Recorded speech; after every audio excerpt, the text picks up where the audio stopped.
Hey, it's Matt, your average gamer, and for this one, we're going to be covering dragon incantations. That's what we're going to be doing for this entire build. We're going to use a whole bunch of different ones. We're going to show you a universal setup that'll boost the damage on pretty much all of them. This is a really good one, by the way. We get a lot of damage out of these. Let's get into the details. This video is going to completely focus on dragon incantations. We're going to get as much damage as we possibly can out of them. We're going to take advantage of all different types. Dragon ice, we're going to use rot breath, we're going to use fire, we're going to use the glintstone breath. Pretty much everything that you can get a lot of damage out of, we're going to show off in this video and go over.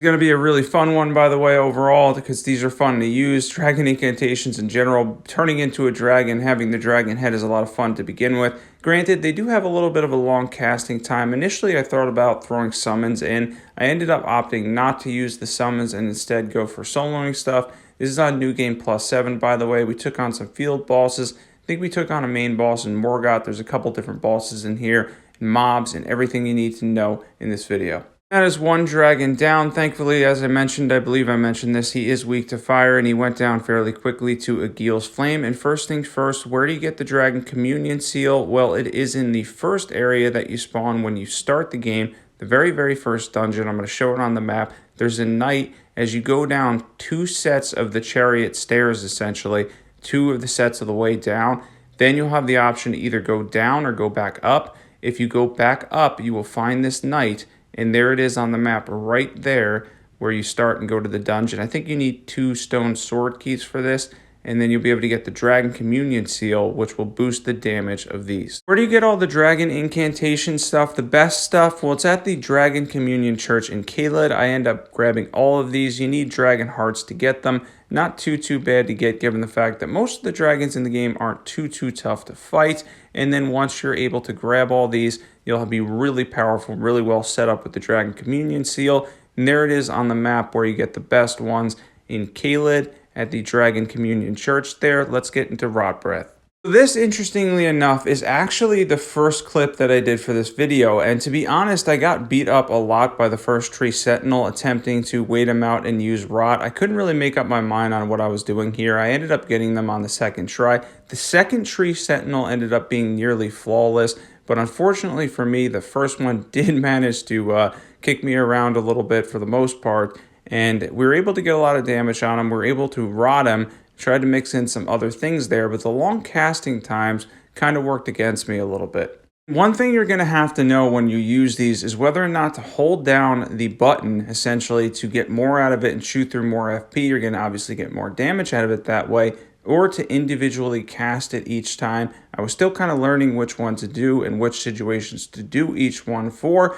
and obviously with some faster or enemies that have some ranged attacks, obviously he's got the halberd here, it's probably better just to do the quickest possible thing to get damage on him. The first tree sentinel in short order is going to go down here. He was rotted after all. At least we did get the rot on him there, and he goes down shortly after this. And then the second tree sentinel is going to end up going way better because I had learned how to use the dragon incantations essentially. It took me a second to learn them again. I hadn't used them in a while. They do have a little bit of a long casting time, but in the end, second tree sentinel ends up getting beat up by me. A lot better this time around. Let's go for him and see what we can do as far as damage. Right, now we move towards the tree sentinel and we're going to attack him again. We're going to attempt to get rot breath on him, and then shortly after we're going to see what we can do as far as damage. Obviously probably opting for magic damage. I think they're resistant the same though to magic and fire. I believe it's probably 20 for both of them.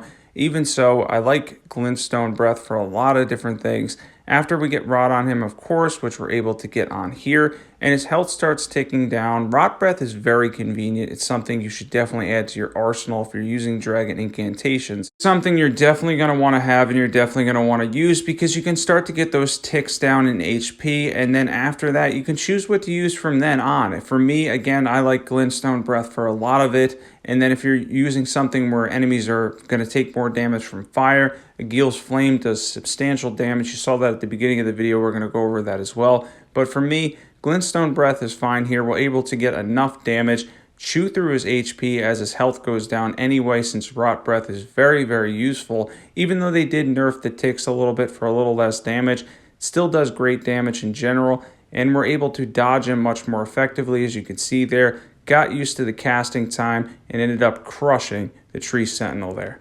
Here we go. We get to use the Dragon Fire here because we're going to be fighting a tree avatar to show even the base amount, which is Dragon Fire. It's basically the simplest fire spell as far as the dragon incantations go, and it's able to do 8,000 damage on the tree avatar. He does take a increased amount of fire damage, but even so, if you're using something like this or it deals flame, you're taking on the tree avatars, you can absolutely destroy them with those options given their weakness to fire. I love crushing the tree avatars because they have a really punishable moveset. Anybody that's fought these several times, and there is many of them in the game, knows that the moveset they have is extremely easy to dodge. If you stand back a little bit, they have very, very heavy but slow swings.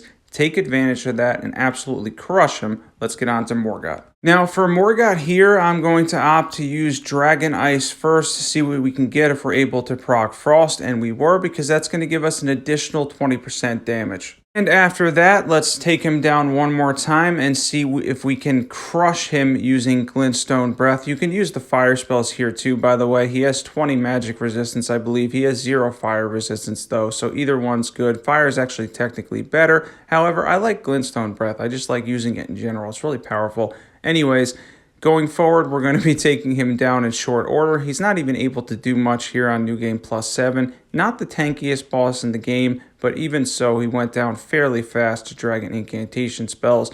No problem there. One try and Morgott is down. Now we get to talk about mobs, and by the way, for mobs, I really enjoy Dragon Incantations. You're going to see a whole bunch of enemies grouped up here and how much we can take advantage of that, the amount of damage we can get, the true range and power of Dragon Incantations themselves, and how convenient they are against groups of enemies in Elden Ring. Before we crush some more mobs with Dragon Incantations, and trust me, we will, because they work really well against individual enemies, and then you're going to see them grouped up and absolutely get crushed here by Glintstone Breath. I just want to mention real quick, if you're not subbed to this channel, now's the time to sub. If you love Elden Ring content, if you love Souls games in general, definitely be sure to hit that subscribe button. So, as far as them grouped up at the end here, you can see they kind of just vanish. It does have a lot of range. If you look at where I'm standing position-wise and how far away they are, I think this is why it is used in PvP. It works for NPC invaders and such too, is because you can stand so far away and still get very good damage out of it. And on to another boss here. We're going to go over the bigger Glintstone Breath. And by the way, you can jump and cast these. That's going to help you in certain situations. Now, for individual enemies and stuff, it can probably help. Most bosses are going to have the reach to hit you. Even so, jumping up may be convenient for certain situations. And it is nice to know that you can jump up and cast them. And obviously there, we got a lot of damage out of them as well. We're using a couple of buffs. I'll show the buffs in the build section of this video, which is going to be in short order here. And we're able to take him down again fairly fast using a combination of both the Glintstone Breaths. He probably has around 20 magic resistance, so it's nothing incredible. By the way, you can increase this with the Magic Scorpion Charm. I ended up opting for a setup you're going to see in the build that boosts everything generically, but the Fire Scorpion Charm and the Magic Scorpion Charm are both respective good options if you're using fire or magic damage. Let's get into buffs here and start by drinking our tier. It has the fire and magic tier in it, increasing our damage by 20% for each of those damage types. And then we're going to use Golden Vow and Howl of Shabriri. And then after which we've got 40% more damage than the Jellyfish Shield for another 20%, giving us 60% more damage. And then we can cast all of those cool dragon incantations for a substantial amount of damage. Let's get new equipment. Yes, we had the Dragon Communion Seal, preferably plus 10. We had the Jellyfish Shield. I did hit 52 poise. An occult weapon is a good backup weapon for this because we're investing in Arcane, Phlox Canvas Talisman, Ritual Swords Talisman, Dragoncrest Great Shield Talisman. And we have the Roar Medallion, which on the latest patch 1.09 now does work for breath attacks. It'll increase the damage by 10%. They finally fixed that. And then we have the Fire and Magic tier. Let's get into stats. For stats, this is really important to listen to if you're running a dragon build. The number one thing to listen to here is that the soft cap is 45 Arcane and then 30 Faith. Beyond that, you should invest more points in Arcane, as Faith is very much secondary, but you're going to want to hit those 45 Arcane and at least 30 Faith, and everything else is up to you.